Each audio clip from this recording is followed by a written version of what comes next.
আসসালামু আলাইকুম আমার প্রিয় শিক্ষার্থীরা, কেমন আছো তোমরা সবাই? আশা করি আলহামদুলিল্লাহ তোমরা সবাই ভালো আছো। আমিও আল্লাহর রহমে ভালো আছি এবং তোমরাও বাসায় এবং সুস্থভাবে আছো।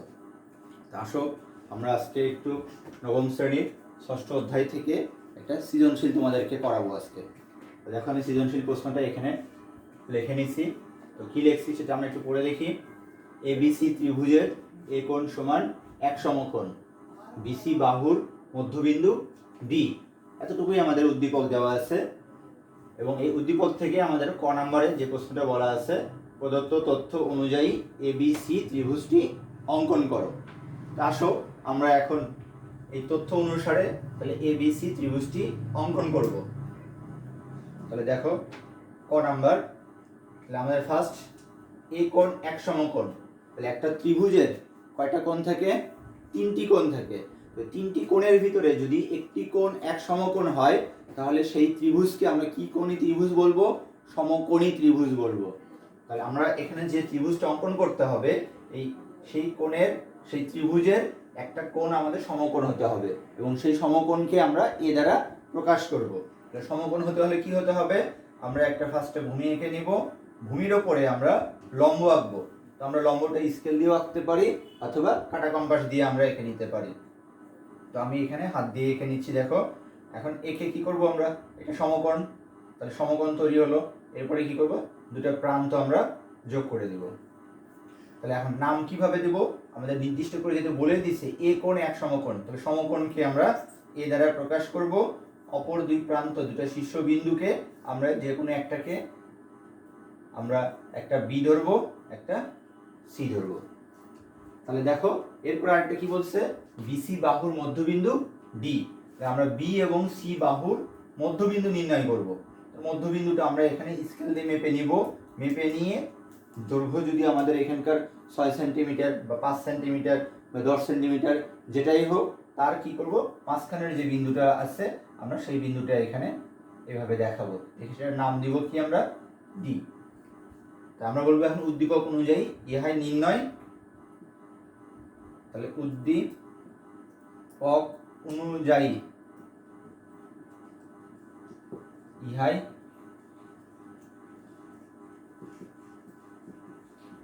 নির্ণয় ত্রিভুজ। তাহলে দেখো আমাদের ক নাম্বারের অ্যান্সারটা আমাদের হয়ে গেছে। আচ্ছা, তো এখন আমরা খ নাম্বারে চলে যাই। খ নাম্বারে বলা আছে যে দেখাও যে A B plus AC greater than 2AD, এই উদ্দীপক থেকেই।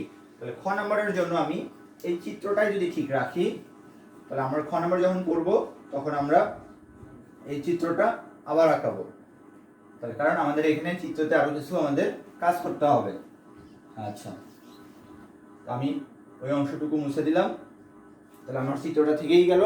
এটা খ নাম্বার, তোমরা আলাদা করে আবার চিত্র আঁকবা। আচ্ছা, তাহলে এখানে কি বলা হয়েছে? আমাদের প্রমাণ করতে হবে এ বি প্লাস এসি। তাহলে আমরা দেখো এ বি পেলাম, এসি পেলাম, আমাদের কি দরকার? এডি দরকার। তাহলে এ আর ডি কোথায় আছে? এই যে এখানে ডি আছে, এখানে এ আছে। তাহলে এ আর ডিটা আমাদের কি করে দিতে হবে চিত্রতে? এটা আমরা এখানে যোগ করে দিব। আচ্ছা, তো আমরা এখন এখানে লিখবো, দেখো বিশেষ নির্বাচন।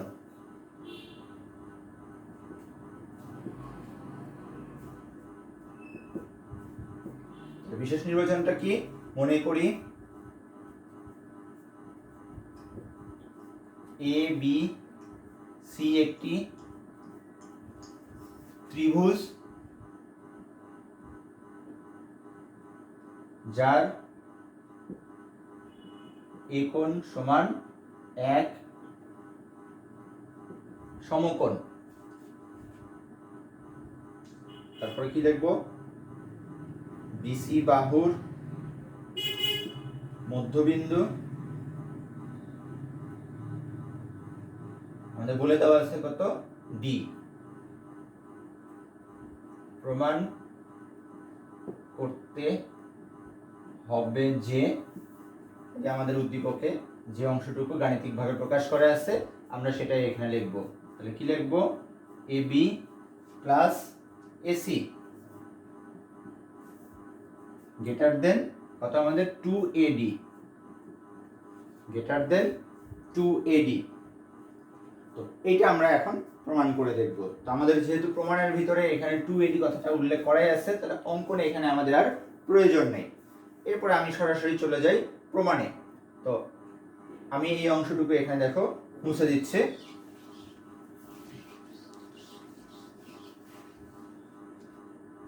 তাহলে আমি পাশে এখানে দেখাই প্রমাণ।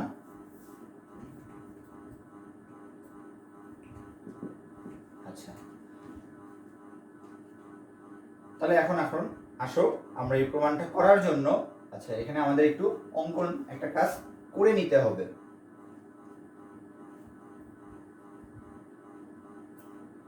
আমরা কি কাজটা করব দেখো, আমরা এই এ থেকে যে ডি পর্যন্ত আছে এই ডি বিন্দুকে এমন ভাবে বর্ধিত করব যেন এডি সমান ডিই হয়। তারপরে আমরা ইর সাথে বিটা যোগ করে দিব। ঠিক আছে, প্রমাণ করার আগে আমরা এখানে অঙ্কনটা লিখে নেই। কি করলাম আমরা, অঙ্কন এডি বাহুকে ই পর্যন্ত এমন ভাবে বর্ধিত করি যেন কি দাঁড়াচ্ছে আমাদের ডিই সমান কি হয় আমাদের এডি। এই ডি এর দূরত্বটা এডির সমান হবে। আমরা এটা যখন খাতায় করব তখন আমরা কাটা কম্পাস দিয়ে এটাকে বর্ধিত করে নিয়ে কাটা কম্পাস দিয়ে এর অংশটুকু মেপে নিয়ে এটা সমান করে আমরা এখানে কেটে নিয়ে তারপর আমরা যোগ করে দিব। আচ্ছা, তাহলে এটাই আমাদের অঙ্কন হয়ে গেল। তারপরে কি করব, এখানে বি কমা ই যোগ করি, বি কমা ই যোগ করে দিব আমরা। আচ্ছা, এখন খেয়াল করে দেখো, যোগ করার ফলে আমাদের বি ডি ই এখানে দেখো একটা ত্রিভুজ উৎপন্ন হচ্ছে বা হইছে, এবং এই পাশেও আমাদের একটা ত্রিভুজ উৎপন্ন হয়ে আছে দুই পাশে ডি বিন্দুর দুই প্রান্তে। এখন আমরা এই দুই ত্রিভুজ থেকে আমরা একটু কাজ করব আগে। তো প্রমাণ, তাহলে এখন প্রমাণে চলে আসি। তাহলে প্রমাণে এসে এখন লিখব যে হচ্ছে আমাদের এ সি ডি ত্রিভুজ, এ সি ডি এবং বি ডি ই ত্রিভুজ এত হতে, আমি অঙ্কনের অংশটুকু মুছে দিলাম এখানে। এই দুই ত্রিভুজের ভিতরে দেখো আমরা কি বলতে পারি, ভালো করে খেয়াল করো, এ সি ডি এই ত্রিভুজের এই বাহুটা, বি ডি ই ত্রিভুজের এই বাহুর দেখো দুটো সমান না? হ্যাঁ, তাহলে আমরা এই প্রথমে যে ত্রিভুজটা বলছি সেই ত্রিভুজের ভিতরের বাহুটা হচ্ছে সিডি সমান দ্বিতীয় ত্রিভুজের বাহুটা হচ্ছে আমাদের বিডি। এই দুটো কেন সমান? ডি বিসির মধ্যবিন্দু, আমরা এটা পাশে বলে দিতে পারি ডি বিসি এর মধ্যবিন্দু। বুঝতে পারছি? আচ্ছা, এরপরে দেখো আমরা অঙ্কন অনুসারে কি বলতে পারি, এই এ সি ডি ত্রিভুজের ভিতরের দেখো এডি বাহু সমান আমরা কি ডিই। আচ্ছা, এরপরে খেয়াল করে দেখো একটু চিত্রতে, যদি এই বাহু আর এটাকে যদি ছেদ করে বর্ধিত করা হয়েছে, তাহলে এই দুই বাহু আমাদের কি দেখা যাচ্ছে এই ডি বিন্দুতে ছেদ করছে। তাহলে ছেদকের বিপরীত পাশে যে দুটো কোণ উৎপন্ন হয় সেই দুই কোণকে কি বলা হয়? বিপ্রতীপ কোণ। আর আমরা জানি বিপ্রতীপ কোণদ্বয় পরস্পর সমান। তাহলে আমরা এখানে বলতে পারি যে অনুরূপ,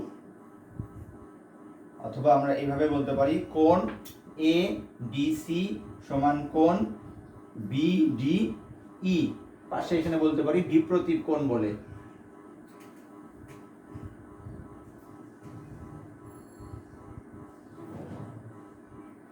বিপ্রতীপ কোণের কারণে এই দুটোও সমান।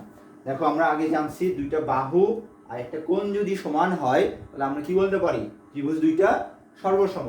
তাহলে অতএব ত্রিভুজ এ সি ডি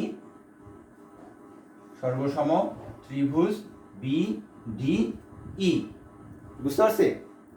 আচ্ছা, ত্রিভুজ দুটো যখন সর্বসম হবে, তো সর্বসম হলে আমাদের দেখো এই দুই বাহু বাদে অন্য যে বাহুটা আছে তাহলে সেই বাহুটা সমান হয়ে যাবে। তাহলে এই ত্রিভুজের ভিতরে অন্য কি বাহু আছে? সিডি বাহু একটা, এডি বাহু একটা। দেখো সিডি একটা, এ থেকে ডি একটা, তাহলে বাকি থাকতেছে হচ্ছে আমাদের এসি বাহু। খেয়াল করে দেখো এসি। তাহলে অতএব কি বলবো আমরা? এসি বাহু সমান, এখানে কোনটা বাকি আছে? বিই বাহুটা বাকি আছে। তাহলে এসি বাহু সমান বিই বাহু। তাহলে এই পর্যন্ত দেখো আমাদের বোঝার আর মনে হয় কোনো বাকি থাকলো না, আমরা এই পর্যন্ত বুঝতে পারছি। আচ্ছা, এরপরের যে কাজটা করব আমরা, দেখো আমি একটু মুছে দিলাম। এরপরে আমরা করব এখানে দেখো এ বি এবং ই, ত্রিভুজ এ বি ই হতে পাই। একটা ত্রিভুজের আমরা দেখো ধর্ম জানি বা স্বীকার্য জানি, যেটা সেটা হচ্ছে একটা ত্রিভুজের যে কোনো দুই বাহুর যোগফল তৃতীয় বাহু অপেক্ষা কি জানি আমরা? বড়। আমাদের যেহেতু প্রমাণের ভিতরে এই গ্রেটার দেন চিহ্নটা আছে, এই জন্য বড় বাহুর সাহায্যে আমরা কাজটা এখন এখানে করব। তাহলে সেটা কি? আমরা জানি যে ত্রিভুজের যে কোনো দুই বাহুর যোগফল তৃতীয় বাহু অপেক্ষা বৃহত্তম। তাহলে এখন এই ত্রিভুজের ভিতরে খেয়াল করে দেখো এ বি ই ত্রিভুজ, এই ত্রিভুজের তিনটা বাহু কি কি? একটা এবি বাহু, একটা বিই বাহু, আর একটা আমাদের এই বাহু। এখানে আমরা দেখো ছোট যে দুটো বাহু আছে সেই দুই বাহুর যোগফল দেখাবো তৃতীয় বাহু অপেক্ষা বৃহত্তম। তাহলে এখানে ছোট বাহুটা হচ্ছে এবি বাহু যোগ বিই বাহু, এটা গ্রেটার দেন আমাদের এ ই, তো গ্রেটার দেন এ ই। আচ্ছা, দেখো এখন আমরা এই অংশের আগেই প্রমাণ করে আসলাম, আমরা বের করে নিয়ে আসলাম বিই বাহু আর এখানে এসি বাহু, এই বাহু আর এই বাহুটা আমাদের সমান। আচ্ছা, তাহলে এখন আমরা বিইর পরিবর্তে, তাহলে এটা দেখো এবি প্লাস এই বিইর পরিবর্তে আমরা এসিটা বসাবো। তাহলে গ্রেটার দেন, আর চিত্রতে লক্ষ্য করো এই এই বাহুটা এ থেকে ই পর্যন্ত দেখো ডি বিন্দুতে দুইটা ভাগে বিভক্ত হয়েছে। একটা অংশ আমরা বলবো এ ডি, আর একটা অংশ বলবো আমরা ডিই। আমরা এটা আগে এখানে লিখে নেই। তাহলে A D plus D E. আচ্ছা, আমাদের প্রমাণের ভিতরে দেখো শুধু 2D AD আছে, DE টা নাই। তাহলে আমরা আবার দেখো আমরা এখানে অঙ্কনের ভিতরে কাজটা করে নিছি কি, AD সমান করে আমরা DE টা বর্ধিত করছি, এই DE আর AD সমান। তাহলে দেখো আমরা এখানে এটা লিখতে পারি AB plus AC greater than AD plus, তাহলে DE এর পরিবর্তে আমরা আরেকটা AD বসাইতে পারি। তাহলে একটা AD আর একটা AD, দুটো AD যোগ করলে কয়টা হবে? 2AD। তাহলে অতএব আমরা এগুলো পাশে বা ব্যবহার করতে পারি। অতএব AB plus AC greater than 2AD। দেখো আমাদের উদ্দীপকের যে প্রমাণটা করতে বলা হয়েছে আমরা এই প্রমাণের সাথে মিলে গেছে, তাহলে আমরা এখন এখানে বলবো প্রমাণিত। আশা করি তোমরা খ নাম্বারটা বুঝতে পারছো। আচ্ছা, এরপরে আমরা এখন যাব গ নাম্বারটা। তাহলে আমি এই প্রমাণটা এখানে মুছে দিলাম, আমাদের চিত্রটাতেও একটু পরিবর্তন করতে হবে, আমি পুরো চিত্রটাও মুছে দিই, এখন নতুন করে আবার গ নাম্বারটা শুরু করি। তাহলে আমাদের গ, এই একই উদ্দীপক। তাহলে আমরা এখানে একটা ত্রিভুজ এঁকে নিই, যে ত্রিভুজের এই কোণটা আমাদের কত? সমকোণ। এটাকে বি বলি, এটা সি, বিসি বাহুর মধ্যবিন্দু আমরা ডি নিয়ে নিলাম, এ ডি যোগ করে দিব। এরপরে একটা কাজ করব, সেই কাজটা এখানে নতুন করে আমরা একটা অঙ্কন করব, এই ডি এবি বাহুর মধ্যবিন্দু নির্ণয় করব, এবি বাহুর মধ্যবিন্দু ই নির্ণয় করব। করার পরে আমরা ডি আর ইটা যোগ করে দেব। এটা হলো আমাদের চিত্র। তাহলে আসো, তাহলে বিশেষ নির্বাচন,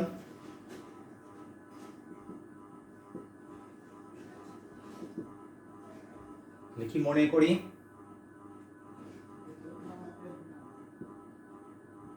এ বি সি ত্রিভুজের এ কোণ সমান এক সমকোণ বিসি বাহুর মধ্যবিন্দু ডি। প্রমাণ করতে হবে যে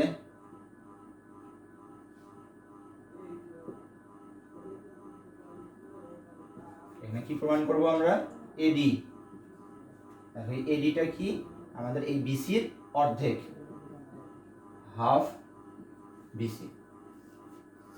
আচ্ছা, এটা প্রমাণ করার জন্য একটু দেখো চিত্রতে কি কাজ করলাম, সেই কাজটা আমরা এখানে একটু বর্ণনা আকারে লিখবো, ভাষা এক লাইনের মধ্যে প্রকাশ করে দিব। সেটা কি করব, অঙ্কন। তাহলে কি করলাম আমরা, এবি বাহুর মধ্যবিন্দু ই নির্ণয় করি, তারপরে ডি কমা ই যোগ করি, এরপর এটা আমরা যোগ করে দিলাম। বুঝতে পারছি? আচ্ছা, এরপরে আসি আমি প্রমাণে। তাহলে এটা আমি এখানে মুছে দিই। আচ্ছা, আমি এখানে দেখাই প্রমাণটা। দেখো প্রমাণ। আচ্ছা, প্রমাণ কি করলাম আমরা, ইটা এবির মধ্যবিন্দু, আবার আমাদের কি ডিটাও বিসির মধ্যবিন্দু। তাহলে আমরা কি বলতে পারবো, মধ্যবিন্দু দ্বয়ের যোগফলটা আমরা কি জানি, একটা ত্রিভুজের যে কোনো দুইটা বাহুর মধ্যবিন্দুর সংযোজক রেখা, দুইটা বাহু, এই একটা বাহু এবং এই একটা বাহুর মধ্যবিন্দু, এটা এই বাহুর মধ্যবিন্দু আর এবি বাহুর মধ্যবিন্দু ই, দুইটা বাহুর মধ্যবিন্দুর সংযোজক রেখাটা কি হবে, আমাদের তৃতীয় বাহুর সমান্তরাল হবে। আমরা এটা উপপাদ্যতে পড়ে আসছি। তাহলে আমরা এখানে বলতে পারবো, এখানে এসি সমান্তরাল ডিই। তাহলে এটা সমান্তরাল কেন বলতে পারলাম আমরা, আমরা পাশে এটা বলে দিব যে আমরা জানি ত্রিভুজের যে কোনো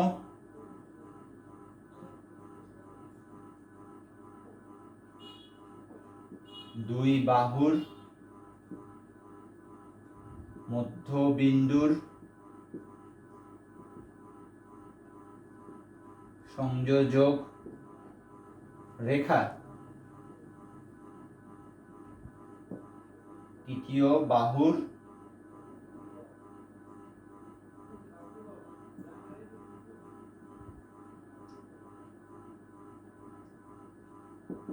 সমান্তরাল, এই জন্য এসি সমান্তরাল ডিই। তাহলে সমান্তরাল হলে আমরা কি বলবো, অতএব কোণ সি এ বি, ভালো খেয়াল করো, এই কোণটা সমান কার হবে, এই কোণের সমান হবে। তাহলে কোণ ডি ই বি সমান এক সমকোণ, কারণ আমাদের এই কোণটা এক সমকোণ, এটা আমাদের উদ্দীপকে বলে দেওয়া আছে, এই কোণ এক সমকোণ। এটা এটা সমান্তরাল, সমান্তরাল হলে এটা যদি ছেদক হয় আমরা জানি অনুরূপ কোণ, তাহলে এই কোণ আর এই কোণ সমান, এই জন্য অনুরূপ কোণের কারণে এটা আমাদের সমান। তাহলে আমরা এই কোণ নির্দিষ্ট করে জানি এক সমকোণ, তাহলে এই কোণটাও আমাদের হয়ে যাচ্ছে এক সমকোণ। তাহলে আমরা এখানে কি বলতে পারি, অতএব কোণ ডি ই বি সমান ডি ই এ, ডি ই এ। কারণ এই কোণ যদি এক সমকোণ হয়, এটা আমাদের কি সরল কোণ, সরল কোণের এই রেখাটা দুইটা ভাগে বিভক্ত করছে, ভাগে বিভক্ত করার ফলে দুইটা কোণে উৎপন্ন হয়েছে। একটা কোণ যদি এক সমকোণ হয়, অপর কোণটাও কত হবে, এক সমকোণ, সম্পূরক কোণ। আচ্ছা, এরপর আসি আমরা, দেখো ত্রিভুজ, এই ত্রিভুজ এবং এই ত্রিভুজ আমরা এখন সর্বসম প্রমাণ করব। দেখো ত্রিভুজ এ ডি ই এবং ত্রিভুজ B D E, B D E হতে এই দুই ত্রিভুজের ভিতরে একটু খেয়াল করে দেখো, এ ডি ই ত্রিভুজ, এই বাহু আর এই বাহুটা সমান। তাহলে আমরা কি বলতে পারি, এ ই সমান বিই। কেন এটা সমান, ইটা এ বির মধ্যবিন্দু, আমরা এখানে বলে দিতে পারি ই এ বি এর মধ্য বিন্দু। আচ্ছা, তারপর একটু খেয়াল করে দেখো, এখানে এই ত্রিভুজের এই যে ডিই বাহুটা, এই বিইডি ত্রিভুজেরও ডি বাহু, তাহলে এখানে ডিই সমান ডিই। আর কি বলতে পারি দেখো, এই ত্রিভুজের যে কোণ আমরা বের করে রাখছি, এই দুটো কোণ সমান, তাহলে এই ত্রিভুজের ডিই এ কোণ, ডিই এ সমান ডিই বি, ডিই বি। আচ্ছা, তাহলে কি হবে, আমরা এখানে কি দেখলাম, এই দুই ত্রিভুজের দুইটা বাহু এবং একটা কোণ সমান হয়েছে, তাহলে আমরা কি বলবো, ত্রিভুজ দুইটা সর্বসম। তাহলে অতএব ত্রিভুজ এ ডিই সর্বসম ত্রিভুজ বিডিই সর্বসম হলে আমরা কি বলতে পারবো, সর্বসম হলে আমরা বলতে পারবো এই দুই বাহু এবং কোণ বাদে অন্য বাহু এবং কোণ সমান। তাহলে আমরা এই দুই বাহু বাদে অন্য কোন বাহু বাকি আছে আমাদের, ভালো করে খেয়াল করো, এখানে এই বাহু আর এই বাহু বাদ, তাহলে বাকি থাকতেছে এখানে এডি। তাহলে আমরা বলতে পারি এডি সমান বিডি, এডি সমান বিডি। কিন্তু দেখো আমরা এখানে চিত্রতে কি জানি, কিন্তু বিডিটা কি আমাদের, বিডিটা হচ্ছে এই বিসির অর্ধেক, বিডি সমান হাফ বিসি। বিডি সমান কি আমাদের, বিডিটা সমান বিসির অর্ধেক, তাহলে বিসি মানে আমাদের বিডি যোগ সিডি, তাহলে বিডি আর সিডি দুটো সমান, সমান হওয়ার কারণে একটা অংশ পুরোটার অর্ধেক। তাহলে আমরা দেখো বিডির পরিবর্তে মানটা কত জানি, এখানে বের করে রাখছি কত, এডি। তাহলে বিডির পরিবর্তে আমরা এখানে এডি বসাই দিলে বলতে পারবো এডি সমান হাফ বিসি। দেখো প্রমাণিত, এখন এডি সমান হাফ বিসি, বুঝতে পারছি? আচ্ছা, এই হলো আমাদের, তাহলে এই সৃজনশীলের তিনটারই ক খ গ আমরা অ্যান্সারে পেয়ে গেলাম। তো আজকে তাহলে আমি এই পর্যন্তই রাখি, আমরা সামনের দিন নতুন কোনো একটা অধ্যায় আমরা আবার শুরু করব। তো আজকে এইখানেই শেষ করতেছি, সবাই ভালো থাকো, সুস্থ থাকো, বাসায় থেকো, আল্লাহ হাফেজ।